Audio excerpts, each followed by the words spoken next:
Welcome into Illini Drive. There's our opening music. Isaac Trotter joined alongside Eli Schuster. Our producer Tati Perry is in house. And we have a new visitor in. Brendan Jones is going to be hopping in today. Brendan, give us a little bit of a bio. Who are you? How are you? We're glad to have you on the show. Definitely excited for you to start getting on with us, and we're really excited to see what you can do with us. Hey, I'm a freshman at the University of Illinois. I'm a writer at the Daily Illini. I write for wrestling right now. Pretty exciting. I'm excited to be here with you guys. Awesome. How's the Illinois wrestling team doing? I know they have a couple things this weekend. On Friday, February 1st, they play Ohio State, and then that'll be at home at Huff Hall. But how's the wrestling team doing so far? How fun is it to get on that beat? I mean, it's fun. It's definitely exciting to watch. Unfortunately, they're on a 4-meet losing skid, but they look to turn it around tomorrow at Huff Hall at 8 p.m. if you guys want to go there. So when you're kind of covering wrestling, what's the hardest part of it? What would you say the hardest part of wrestling is? I think the hardest part was getting descriptive about writing about wrestling, but when they were at Huff Hall and I was able to go watch them, it was definitely easier. They're easy to talk to, though. They're really good guys. Who are some guys? I like to hear that. I like to hear that being his editor. Yeah, you got the boss man in here. The pointer I gave him, which was try to make these more interesting by getting a little more visual and describing what they're doing, because that's what's really interesting about this sport is kind of looking at the skill it takes and the moves that they have to do to get to some of these guys. So, and he has been doing a better job at that. But yeah, you're right. When you get to be there, it could be even more exciting. Brendan, if you're going to give the little pitch to Illinois fans, when you go out and watch Huff Hall tomorrow night to watch Illinois, who are some wrestlers to watch out for that have had really good years so far to start? Mike Carr is doing really amazing this year. He's ranked number 4 right now. He hasn't lost in I don't know how many meets. Emory Parker, he just lost his first meet last week at Nebraska, but it was his first one. He lost. He's ranked number 5. But just watching the guys. They're all really good guys. They're all really fun to root for. So yeah. Awesome. Well, now that Brendan's on the show, we're gonna have a wrestling thing every There's minute. a lot of talent. I mean, he even said it though. There's a lot of talent on that team. You're seeing like the 4th and 5th and this is in the country. This is not they have some great wrestlers on that team. They have a good history with this program, and it is exciting to watch. I've been able to be at some of them. I've also been able to announce some of them, which was a tough challenge within itself to announce wrestling, but it's a cool challenge. And if you can go watch it, any event at Huff Hall, honestly, is a lot better than you think it is. I mean, volleyball is exciting, yes, but gymnastics is there, and wrestling is there. And if you haven't experienced that, it's worth going and seeing what it's like, because those environments can be just as energetic for sure. Good stuff. Good to have you on, Brendan. And here's kind of what we're going to do for the show today. Illinois and Minnesota. Illinois basketball goes on the road last night and loses 86-75 in the frigid temperatures up in Minneapolis. But Minnesota still had like 9,000 people show up, even though the weather was like -40. We'll definitely break that down. Also have to get to a little bit of NBA. A big star gets traded today, and a lot of people were kind of giving heat to a certain team. We kind of thought, Eli and I were having a talk beforehand, we thought that they did great, so we'll break that down later. Also, Super Bowl's in a couple days, so we'll have a lot of stuff to talk about with that. We'll go over some storylines, maybe give our top players to watch, maybe not name Tom Brady or Jared Goff, see if we can get outside of just those two. But it'll be really interesting to break that down. But Illinois basketball, of course, I felt like after the Maryland game last Saturday, you go on the road to Madison Square Garden, you beat a top 13 team in the country, and you play well down the stretch, you kind of set yourself up. And I thought that now you can build off of it against a Minnesota team that you've played before. Kind of beat them badly before. You kind of know how they work.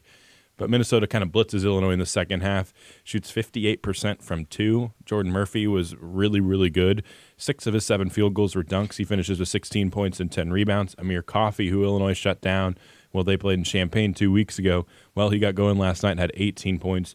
They had 5 players in double figures. As that game, it looks a little closer than what the score really was. The score looks closer than what the game really was, as Illinois really didn't have much in the second half from about 10 minutes ago. Eli, what went wrong down the stretch for Illinois? Well, first, I think I want to say, if you thought going into this was going to be another similar performance that you saw the first time Illinois played Minnesota, then you're just insane. Maybe I don't know what's right. I don't want to be too rude to anyone listening. Insane's the right word. But that was not the right mindset to have.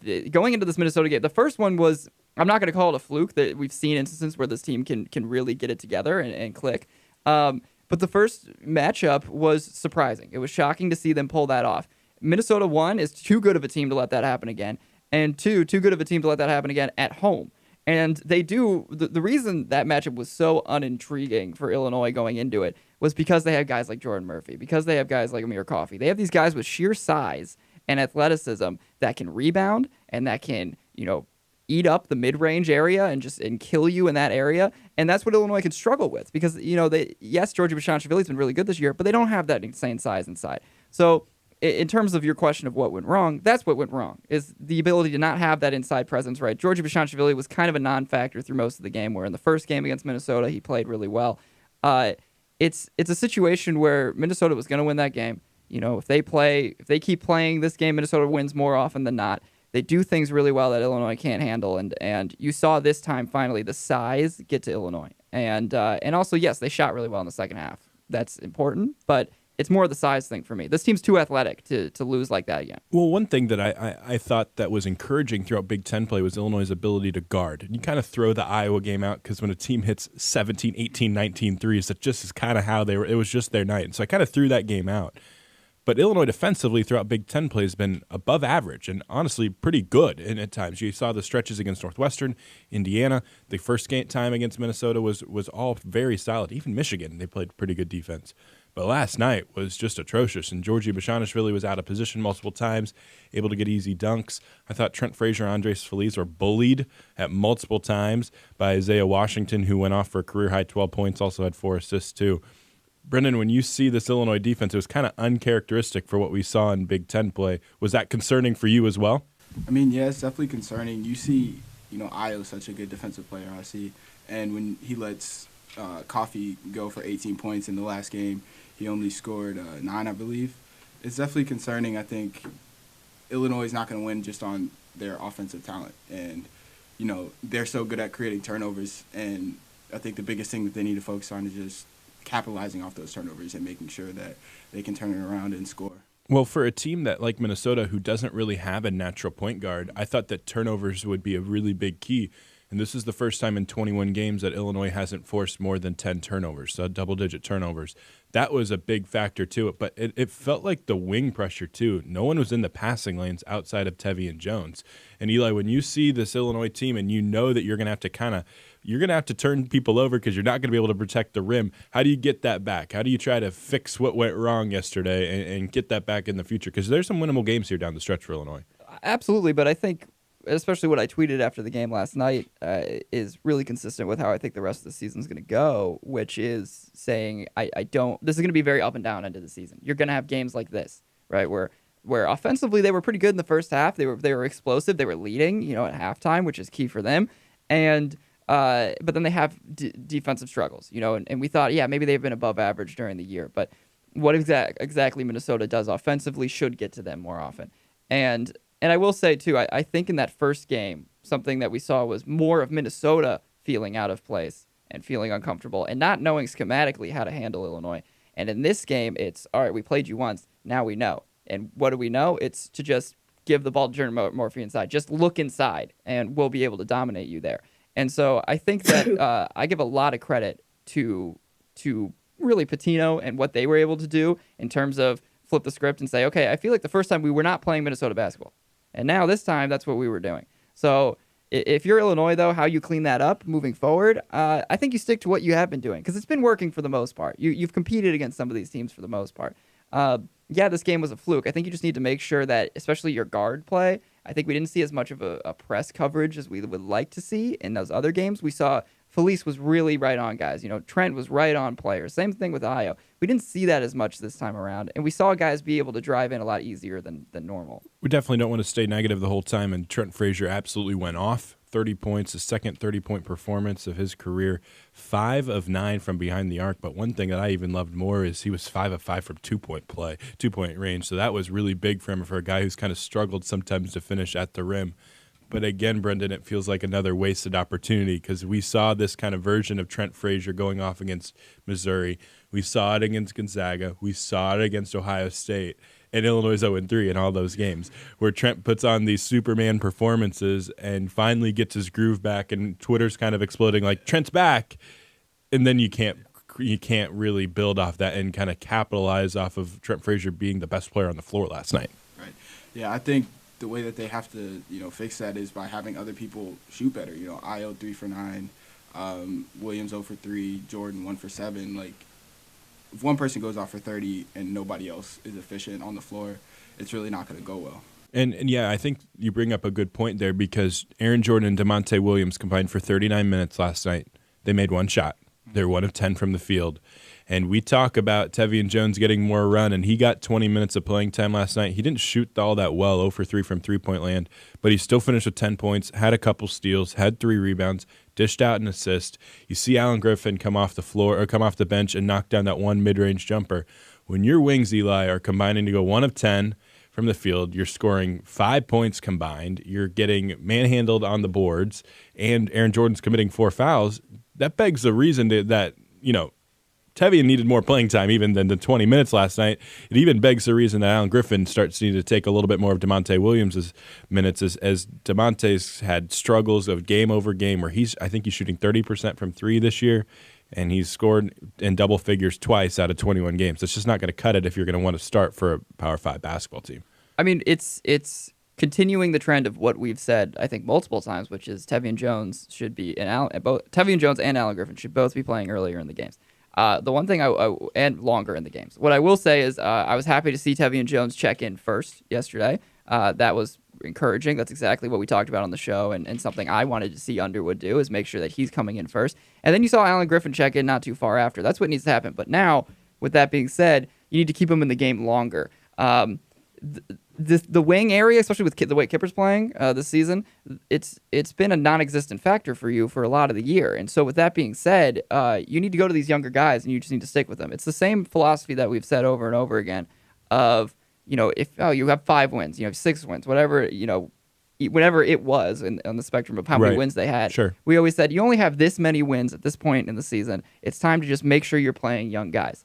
And it's the same thing now. It's the same thing against teams. Even if you're coming off a big Maryland win, it doesn't matter because you're still not in the postseason. You're still not moving on. Don't try to think that, okay, we had this big Maryland win. Now maybe we can go back to what we want to do or what we were trying to do. It's still the same thing. Each game, you need to be playing Tevian Jones and Alan Griffin more and more to get these guys experience. Well, and I think that we're kind of at the point now where Tevian Jones, you can make a strong case needs to be inserted into the starting lineup. And I guess that you can say, oh, you've only had 2 good games in a row. But he does things for you on the floor that DeMonte Williams and Aaron Jordan can't. He creates off the bounce. He's able to get to the rim and has a couple floaters that he missed yesterday. He'll make those. He's able to get to the free throw line as well. He was 4 for 4 from the line, and he has this extra spring let's that not he forget, just has. Too, that, 2 things. One, he actually can seem to finish alley-oops, which no one else can. It's alley-oops thrown to Tevian Jones works so much better than anyone else on the floor of the team. The sheer length of the guy. It doesn't matter if it was that really poorly thrown ball that he was able just to stick his arms up and kind of like volleyball block. Yeah, he has 7'1" wingspan that just tips that in. And it was a terrible pass. And all he did was put his arms up and he literally, it was as if he was going for a volleyball block and it just went into the net. That's basically what he did. And it works though because of his size. So one, that works. And two, looking at the beginning of this year, going into the season, there were a couple things that on the show we talked about and people talked about, and it was that I think about midway through the season, you could see Tevian Jones being a starter on this team. And that was set back by the fact that he was suspended 8 games.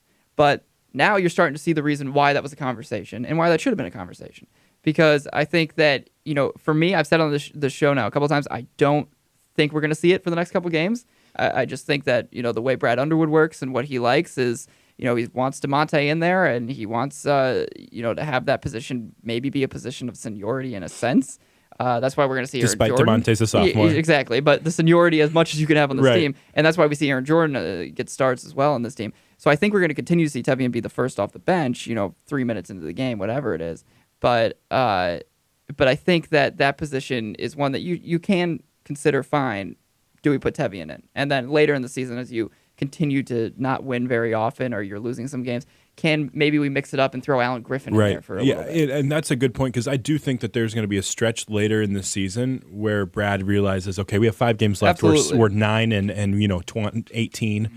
Alan Griffin's going to get his playing time 100%. Down the stretch, and that's going to happen. Well, I think we said last on the show there's a streak at the end of the year here where they're going to play Indiana, Northwestern, Penn State. Those are the games that you should be seeing Tevian Jones and Alan Griffin both starting alongside Io and Frazier and Georgie. Brendan, I know this at this point in the game it didn't really matter, but what did you make of Samba Kane getting in the game for 18 seconds in a blowout?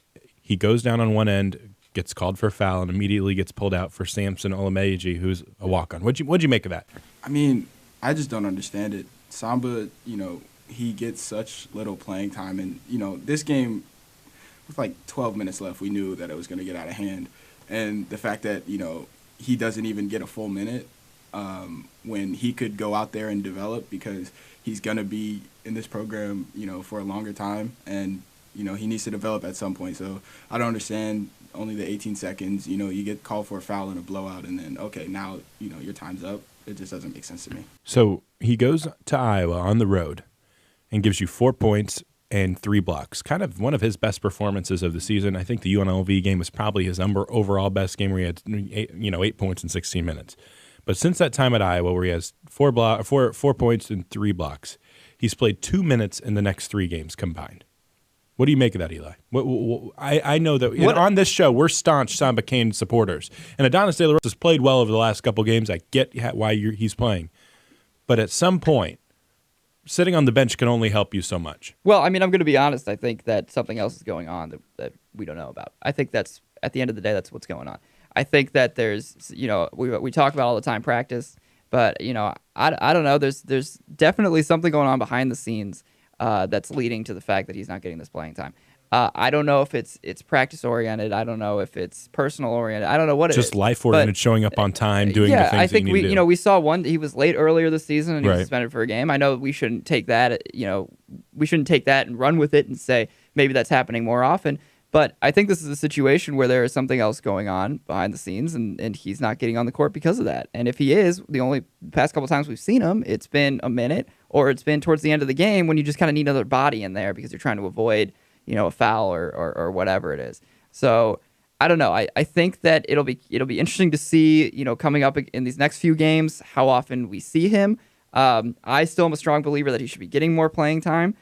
So if this is just a Brad Underwood decision saying, I trust Adonis more or I don't like what I'm seeing in practice, then I still disagree with that. I think he's someone that needs development. Also, I think just alone the fact that he's getting, what's the averaging per game he gets in blocks? At least 2. He leads 1? your team in blocks, and he's played 12 games. Well, I know. Yeah, but I know. But what is his average? 2 a game at this point. Whenever he gets in. He has 9 blocks on the season. Yeah. And played 12 games, Exactly. and a couple of those were, last night, 16 seconds. He was on the floor for 1 defensive possession. That doesn't really seem fair. This is a situation where I put him in strictly because of that stat. I mean, his length, we've already seen get to people. And I think it would have been really useful when a game was about to get out of hand or starting to get out of hand against Minnesota. People can body him easily. I understand that. He is a skinny guy. But at the end of the day, his length, it's helpful. And that's why I even wanted to see him more in the Wisconsin game. I thought the Wisconsin game would have been a great way to put him. I know Happ was in foul trouble, but I would have loved him on Ethan Happ because I think Reavers. Well, I would have even loved him more on him. So I'm shocked that he hasn't got more playing time, and that's why I think there's something going on that we don't know about, because it's hard to deny the fact that at least defensively, and I know he doesn't make great moves sometimes for you, but getting those blocks and at least. He's also looked competent when he's been out there. He's made some decent moves in the offensively for you. So I don't know. I still think he should be getting 10 minutes a game, 8 to 10 minutes. Yeah, but you can catch Illinois. They play again this weekend. They play at home against Nebraska on Saturday, 1:15 tip on BTN. This is a stretch of 3 home games. You have Michigan State on Tuesday. That's number 6 in the country. Michigan State. The Adel game will be at 6 o'clock. That game will be on ESPN2. And then next Saturday, Rutgers will come to town for a 3 p.m. tip on Big Ten Network. Before we get to our first break, I want to talk a little bit about this. I know going into the season, we felt like Kipper Nichols was a kind of an X factor for this team and might be the most talented player on the team. Well, he's had 5 straight games of 0 points. I know DeMonte Williams throughout the offseason was preached about how his 3-point shot looks better. He's kind of improved. He's shooting 30% from 3. He's scored in double figures twice this season. Have we seen the development that you expected in year 2 from the guys that were in the program last year? Because I feel like Kipper Nichols has regressed. I don't know if that's to fault the coaching staff. I think DeMonte Williams, though, hasn't taken a step forward.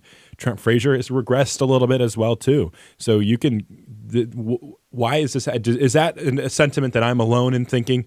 Like, we need to – because if you look at the future for Illinois, you have all these freshmen that you need to count on to make progress over the next couple of years if you want to be good. And sometimes this progression isn't always linear, like, what the Cubs have said about their players. There's a really interesting argument here that some of these players aren't progressing as much under Brad Underwood. Is that something you're worried about, Eli? No, I think I'm not too worried about it right now. I can understand I think one of the most convincing arguments you can make is possibly about DeMonte Williams on my end. I think that's somebody who, people thought would develop into at least a better scorer. Him shooting has been really, really bad, and that's something that I think people hoped after last year would be better. However, this is still a guy that, had his injury trouble that he did. That's a big factor that you could put in. It takes away some of your explosiveness, so that's definitely a struggle for you. But I think it's tough for me because at least with Kipper, right? Something I've said on the show before is I think now I'm just being convinced that Kipper just doesn't fit with this style for me. That might be what it is. It's so funny because Kippers, before Brad was really hard on him, yeah. Then the offseason he played buddy-buddy with him, and nothing works. Nothing works with him. So I think the staff has kind of done a good job with him, trying to help him, and they're just at a loss. Well, I'm talking about on the court, right? In terms of, I just think, I'm getting convinced now that maybe Kipper doesn't fit as well as we all thought he would in this Brad Underwood style of offense and this Brad Underwood style of play. I will say he's had some, good defensive moments and things like that, but I think that for the most part, at least from the scorer, which he should have been, we saw at the end of or during Big Ten play last year, a strong scorer. He got to the point where he's averaging 10 points a game. Which was really good to see from him, and especially going into this year. But when I look at the quickness and the speed, and last year you didn't have the quickness and the speed that the offense has this year, right? I mean, guys like Trent Frazier really grabbing it, and Io leading you gives you the speed that you're supposed to have under this style. I don't think Kipper necessarily keeps up with that as well as maybe we all thought he would. And maybe his mind isn't as quick to process it as we all thought we were. Because in this offense, you have quick shots. You have the ball move. You should have the ball moving around a lot, at the end of the day. And when he can't process that and he's not as quick about that, I think he struggles with it. That's why a guy like Tevian Jones fits even better. Because Tevian Jones is running up down the court. He's long. He's sprinting. That's a wing that really works for you. But Kipper, I think this is a guy that fundamentally is pretty sound and could be a good player, but you need to slow things down for him. So I think stylistically this isn't working for him. I agree with you too. That's kind of a discussion I've seen on Twitter. Can Brad Underwood develop players? We need to give it time, right? We need to give it time. Georgie Bashanishvili is probably going to improve into a better three-point shooter next year. His free throw percentage will go up. If Io comes back, I expect him to add another layer to his game, and we need to give it time a little bit. But it's something to monitor over a little bit because DeMonte Williams hasn't become the player we thought. Kipper hasn't become the player we thought he was going to be, and Trent's kind of stepped back a little bit. So, Brendan, when you look at the future here, you're 6-15, you're 13th in the Big Ten, you got about 11 more games left on this schedule. What's the biggest thing you want to look out for down the stretch? I think what I would stay focused on is just developing the young players. That's the only way you're going to see improvement from, Tevian Jones, from Samba Kane. They're not going to get better if you keep them on the bench. They're not going to get better if you only, work them in practice. You're only going to get better if you see other players that are, better than you. That's the only reason, or that's the only way that you're going to get competitive in Big Ten play. Whether that be, Williams and, Jordan getting less minutes and, Kane and, Jones and whoever else getting more minutes, I think, that's just what you have to do. Because I will say, I think that the staff has done a pretty good job with Tevian Jones developing him, even despite the thing.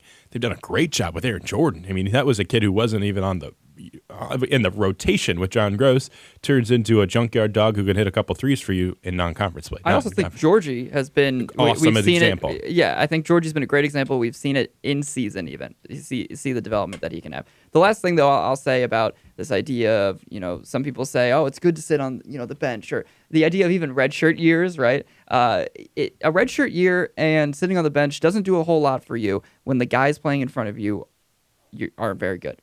And when you're not as good, or when you're better than the guys playing in front of you. So I think that's one of the most important things. You can't have Tevian and Alan Griffin and, even Samba be sitting on the bench when the guys playing in front of them are not teaching them anything. So that's what you have to really take into consideration, and that I think has to be one of the strongest arguments to giving them playing time, because this isn't a situation where you're at Michigan. This is a situation where you're at even Ohio State, who's been bad lately, but you have good players there. You're not learning from the guys in front of you right now. And I know that could sound harsh to say, but you're not learning too much from them. DeMonte Williams and Aaron Jordan are the worst pair of starting wings in the conference. That's just a fact. That's kind of where we're at. We're going to take our first time out of the day. When we come back, we're going to talk a little bit of NBA, big news with trades, even more with some, hot stove stuff heating up for them. A couple even more trades that might happen in the next day or two are really interesting, and we'll break that down next on WPGU 107.1.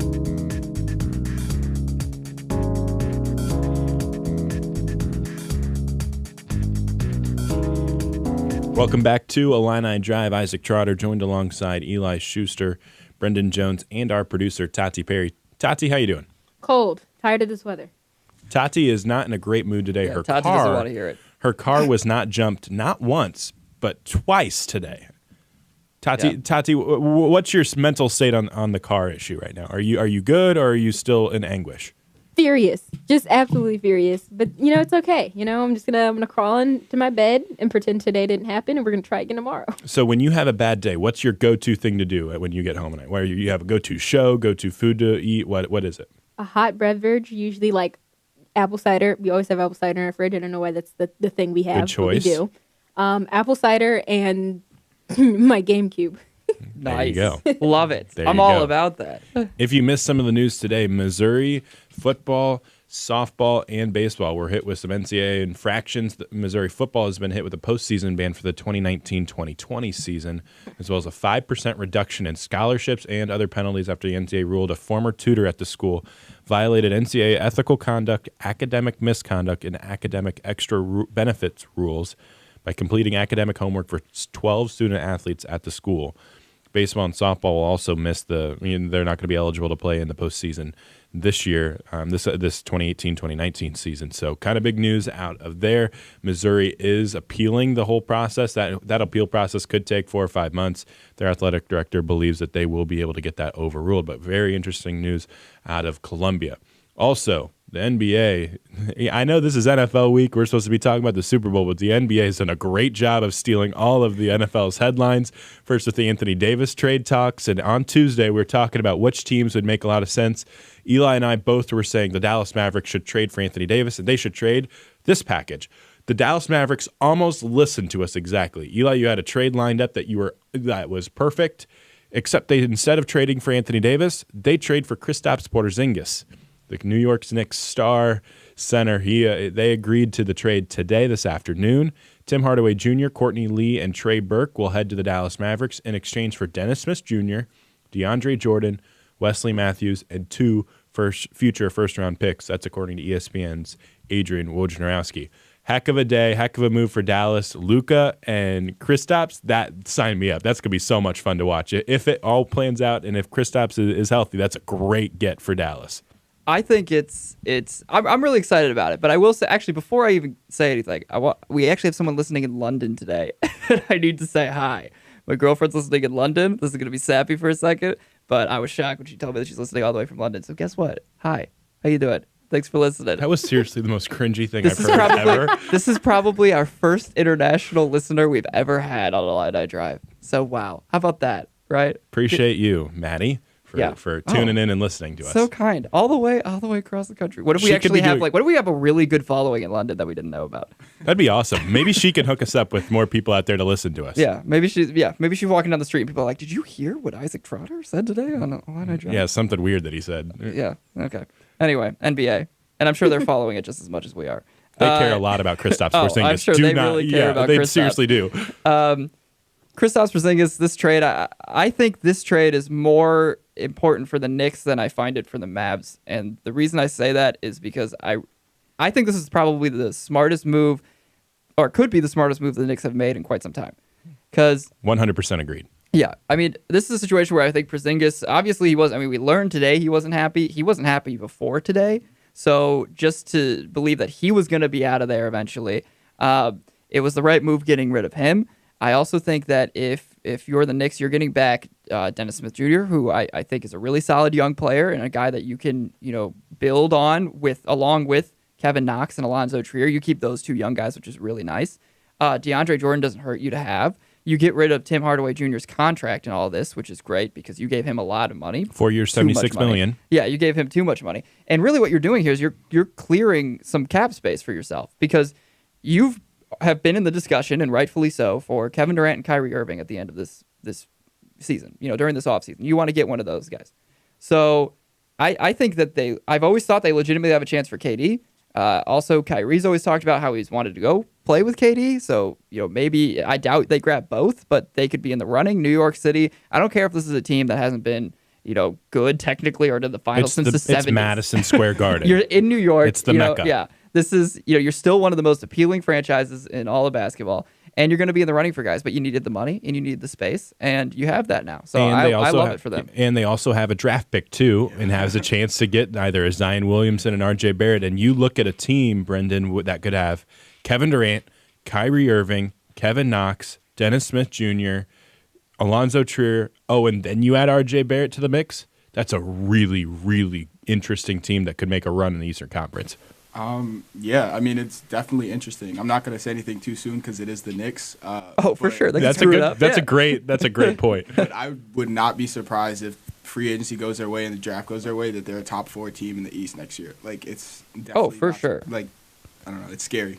I think this is going to be one of the most fascinating stories to watch, because if you see what's happening in New Orleans, where the Pelicans owner's not picking up the phone and fielding offers right now for Anthony Davis.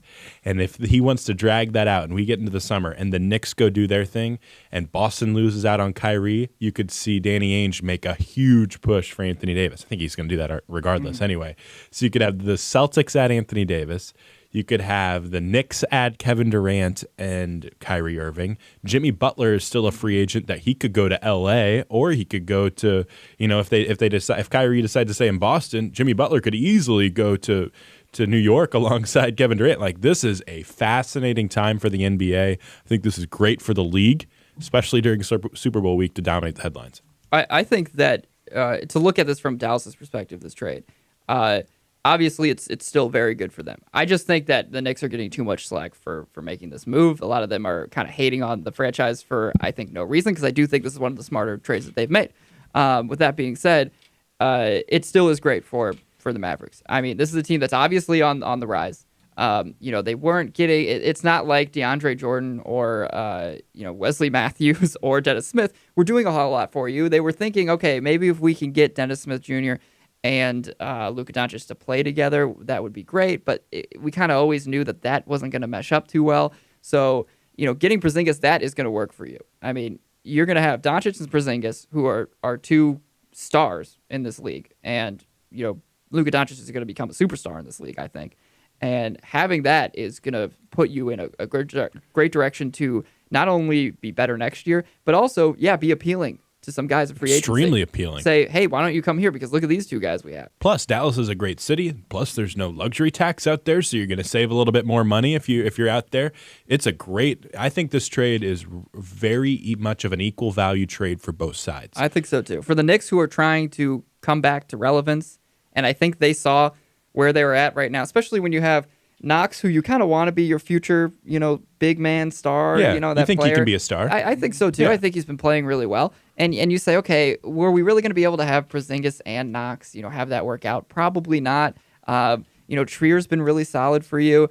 And they also know we're still New York. We're still the city that's going to be in the running for every single free agent that there is. Well, I also think that Porzingis has some serious injury history, too, that you were able to trade for here. And, people kind of overestimate what his trade value really was. He's coming off a serious injury. You don't know if he can stay healthy. We all know what 7-foot big men have injury history. They were still able to go out and get 2 first-rounders, Dennis Smith, which is a former first-round pick, DeAndre Jordan, who they can do whatever they want with him, and Wesley Matthews. That's great for a guy that has a serious history of injuries.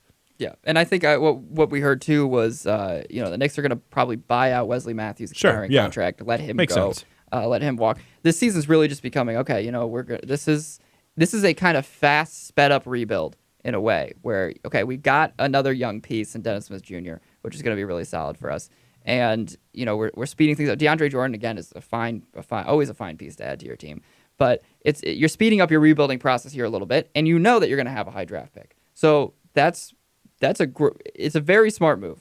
I'm impressed with the franchise for making a move this good. But again, I think, Brendan, even you said it. They could screw this up. And this is the Knicks. This is the Knicks. They could 100% screw it up. But I'm glad to see this happen. I think that we have a couple other big trades coming that, there were already rumors about some of them on Twitter, and people said in the coming days there's going to be, the stove's cooking right now, and it's going to be really exciting to see what we're going to see before the trade deadline happens on the 7th. Well, yeah, one of those trades that's kind of in discussion, Kemba Walker, the Charlotte's big point guard star, and the Raptors are having some interesting conversation where the Raptors would trade Kyle Lowry and Pascal Siakam to Charlotte for Kemba Walker. And I first look at this and I go, why? What if it ain't broke, don't fix it, right? You were kind of at a situation where the Raptors are 37-15. That's a winning percentage of over 700. You're doing really well. Pascal Siakam's turned into a kind of a legitimate good player for you. Kyle Lowry's Kyle Lowry, and you want to go get Kemba Walker. I don't get it on the surface, Brendan, but what do you make of this thing? I mean, I totally agree with you. Like, I just don't understand it. Kemba's contract is expiring. Kawhi's contract is expiring. If they both leave, then Toronto has nothing. So I don't really understand what they're doing here. Yeah, I'd be interested to see where if there's a first-round pick involved with this to take Kemba, but I don't think the Charlotte Bobcats are going to give up a first-round pick for that. This is a great trade for Charlotte if they could pull it off. Awesome trade. I'm impressed with them if they pull it off. Michael Jordan finally did something right. I mean, I guess so. If they pull this off, it's great for them because they get rid of Kemba and they're getting back Kyle Lowry, who's got years left on his contract. Who I think really, when you compare the two of them, they're pretty close in terms of where they're ranked on the point guard tier when you look at the NBA. Kemba and Kyle Lowry are relatively close to one another. And I also think that if you trade Kemba over to Toronto, if you're Toronto at least in this situation, I don't know how well Kemba goes and plays with Kawhi. Why would you experiment with that when you're at the top of the East? And you could go on a nice little run here. I don't know why you experiment with that challenge in the middle of a season when things are going really well. I don't think stats tell the whole story with things, but you look at Kemba and he's averaging 24 points a game, and he dishes out 5 assists. You look at Kyle Lowry this year, he's averaging 14 points a game, but he's dishing out almost 9.5 assists per game. He's almost averaging a double-double. So it looks like you're going from a ball-dominant point guard you're going from a Kyle Lowry who's going to facilitate things. Give it to Kawhi. Right. Give it to Kawhi. Let Kawhi do his thing. Let Pascal Siakam score 15 points a game. Let Serge Ibaka get his shots. He'd score 16 points a game too. To a Kemba who's going to want to dominate the ball and dominate the thing. And we've seen these high leverage guys who come into a situation where this is my team, right? I'm only used to being the only one who can score. And you're going to come into a situation like this and expect it to mesh right away? I don't get it. I don't get it at all. I definitely don't like how Toronto, they could be messing with the chemistry. The one big sell to Kawhi is that, hey, we're number one in the East.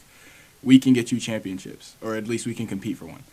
Now, if they, bring in Kemba, who does not pass like Kyle Lowry. Right. Thank you. You can mess up the chemistry. You could have it so that Kawhi's not as happy. Kemba might not be happy. Pascal Siakam, who's, transformed his game this year, he might not be happy. It's not a good, thing to mess with the chemistry this late into a very successful season. Yeah, I'm going to continue to be confused by it. I'm going to be pretty surprised if it goes through, to be honest. I think if you're Toronto and you want to make any move whatsoever, maybe go grab a wing. I know you have Kawhi, there, who's going to play like a 4 for you. But if you're thinking about it, why don't you go grab like a wing or something? I don't know. Your team's pretty good. I don't really see where you could improve. I guess just kind of ride the high wave right now. And also you have Valanciunas coming back pretty soon, which is pretty good for you at the center position. So I don't know what you're doing. I would keep riding along. I know Charlotte's looking to get rid of Kemba. I would look elsewhere. I think, and I also think you could probably get. Yes, I think Kyle Lowry's great, but I think you can get a lot for Kemba from a team that is competitive right now or right on the verge of being competitive and just needs that one piece. And I think they'll give you a little bit more. Well, one other thing that we want to touch on too, Anthony Davis is having these trade rumors, but Lonzo Ball also had a really interesting thing that he said that he doesn't want to get traded to New Orleans if he was involved in the Anthony Davis trade, and he'd want to go to the Knicks or the Bulls. Well, the Knicks just got another point guard. So that leaves one team open as the Bulls. Are you a Bulls fan, Brendan? I'm a big Bulls fan. Awesome. Okay, so as a Bulls fan, right, I thought you were. How would you feel if Lonzo Ball is suiting up with you alongside your core? And say you have to give up Bobby Portis for this. Mm-hmm. And you get Lonzo Ball, former number 2 pick, to go alongside Chris Dunn, Zach LaVine, Lauri Markkanen, and Wendell Carter. Good, bad, ugly. What do you think? Man, I just don't see it working with Chris Dunn and Zach LaVine there. If you give up one, I would give up. You probably have to trade Chris Dunn, I think, if you get Lonzo. Or force Chris Dunn to be the number six man. But if they could work out the chemistry and Lonzo still wants to lose the rest of the season, man, I'd be so excited. I don't know. I just envision Lonzo Ball throwing some alley-oops or some nice behind. Not with Jim Boylan there, because Jim Boylan, he's more of a slower down, gritty, slow pace. Give it to Robin Lopez. Robin Lopez post touches is the way to go and play basketball. Right? I think that it would make a lot of sense if Lonzo Ball's there. I think it'd be a risk that I would take if I'm the Bulls on a number 2 pick that you think can develop into it a little bit more. Great defender too already. Oh, and he's only 21 years old. I would do it. As long as Gar Forman is gone, John Paxson is gone, and Jim Boylan is no longer the coach of the Chicago Bulls. I don't know. I have trouble with it because I'm still not sold on Lonzo. I have not yet been sold on Lonzo. I wasn't going into his NBA career. I've always had issues with him. And so when I think about and I really do like Zach LaVine. So I like this potentially being this team in the future being Zach LaVine's team. I like that a lot. And I like him with with Lauri Markkanen, and I like him with Wendell Carter, and I like what this team is becoming, and I also really do like Chris Dunn. So the thing about this Bulls team is I really like all the pieces that they have, and I don't know who I'm willing to give up for it, because I think if you want Lonzo, you say Bobby Portis, but it's probably going to have to be Bobby Portis and Chris Dunn, or Bobby Portis and a pick, or something like that. That's what I see end up happening. I see, and also like we said, where does Chris Dunn go with this, when I think he's actually a pretty good player too. So I don't know. I still am not sold on Lonzo Ball. I personally would not want him to disrupt anything that the Bulls are doing right now, because I do think the Bulls are on they're doing a good thing right now. They're tanking. They're going to get another good guy, and this is an East that's not very competitive. It's top heavy, so you can be competing real soon, and I don't know how much Lonzo Ball does for you in terms of being any more competitive than you were on the track that you're at right now. Real quick before we get out of here, is Anthony Davis going to sign or get traded to the Lakers before this deadline, or is it not going to happen? And are the Pelicans really going to play hardball with this and take it all the way into the summer? I don't think the Pelicans are going to trade to the Lakers before the trade deadline.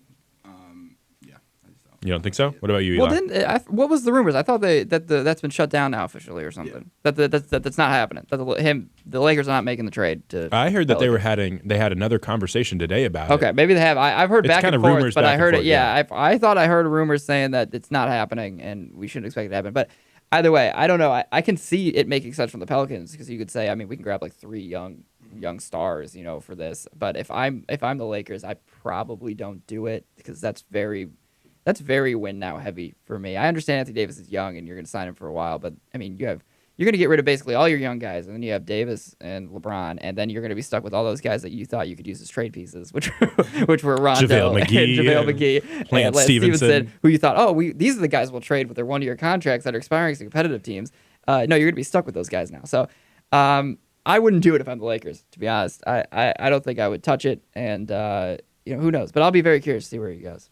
I just think that the Lakers are scared to wait until the offseason because... Well, Celtics. Yeah, the Celtics, definitely. You've seen rumors about Kyrie expressing that he wouldn't mind playing with LeBron again.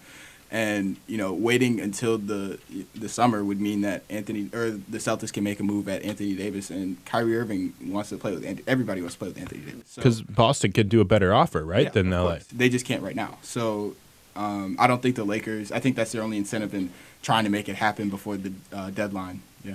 Hey, just watch out for the Knicks to trade all those guys over the Pelicans. Same trade that I said before. Just now the Knicks are doing it for Anthony Davis. So good stuff. Good stuff. We're gonna take our final timeout. When we get back, it's time to talk a little Super Bowl. Talk about the biggest storylines, maybe some top players to watch out for Sunday's big game. Stay with us on Illini Drive, WPGU 107.1.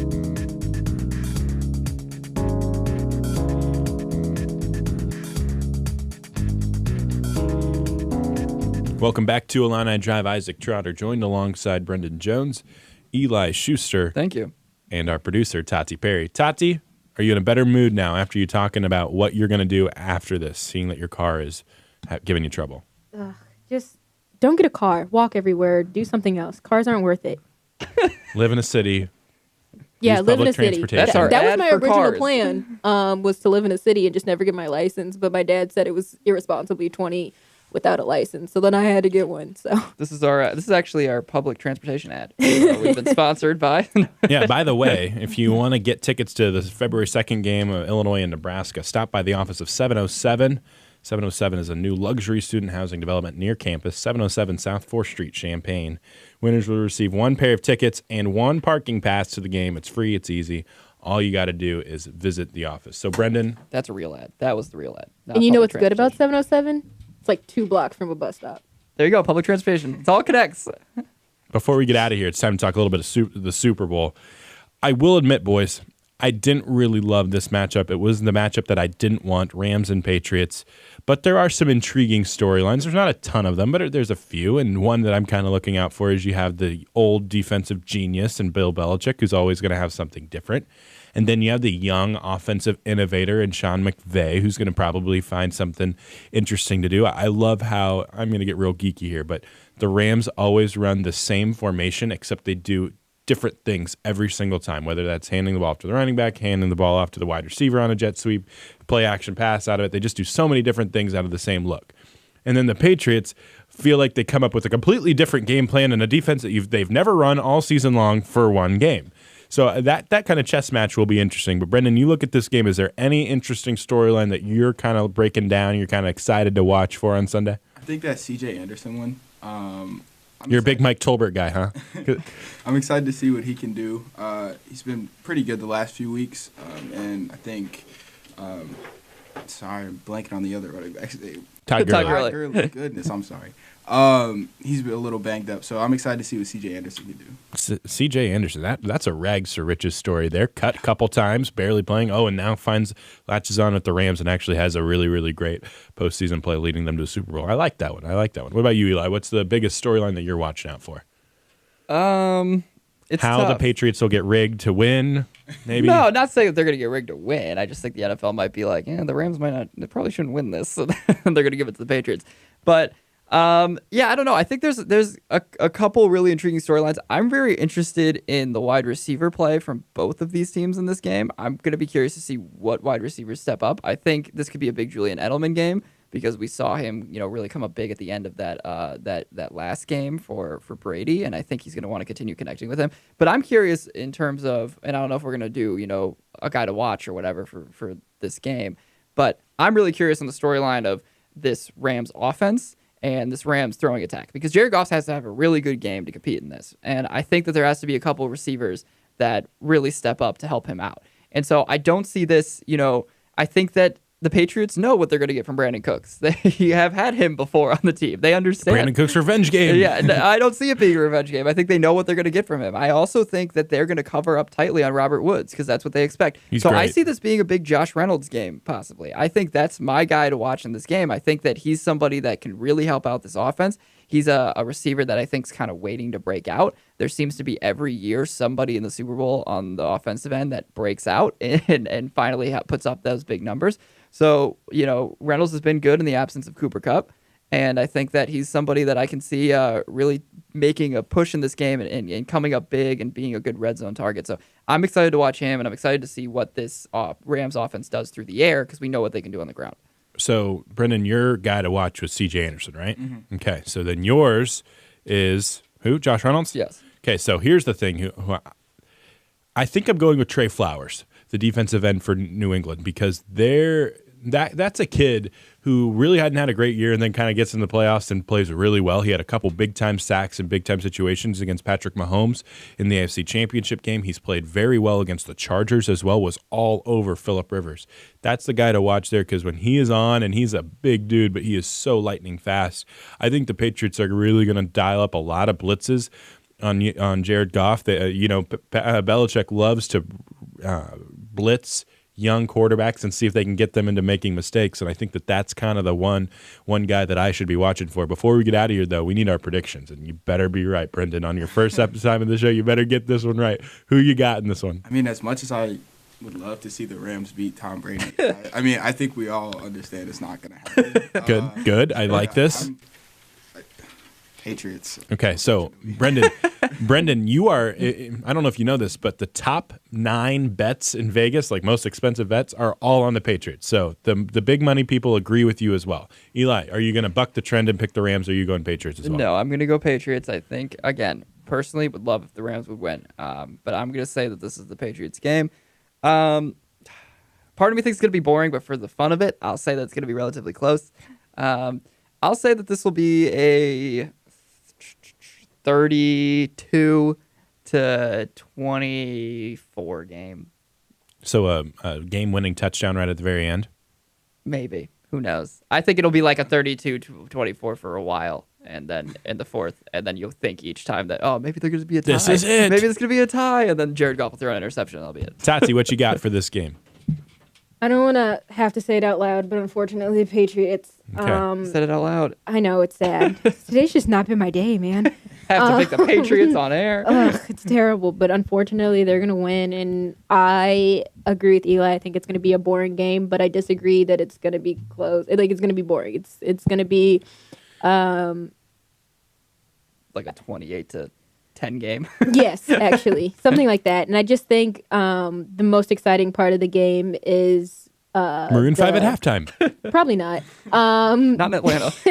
The Brady conspiracy theorist and hating on the refs is going to be hilarious on social media. So that's what I'm looking forward to, and not the incredibly boring game that we're going to watch. Prove us wrong, Rams, please. Fine, I'll bite the bullet. The Rams will win. I guess. I'll just pick that. I do think that this is going to be a high-scoring game. I think both defenses will get outmatched, and I think that Tom Brady's going to find a way to make the Rams defense look pretty silly.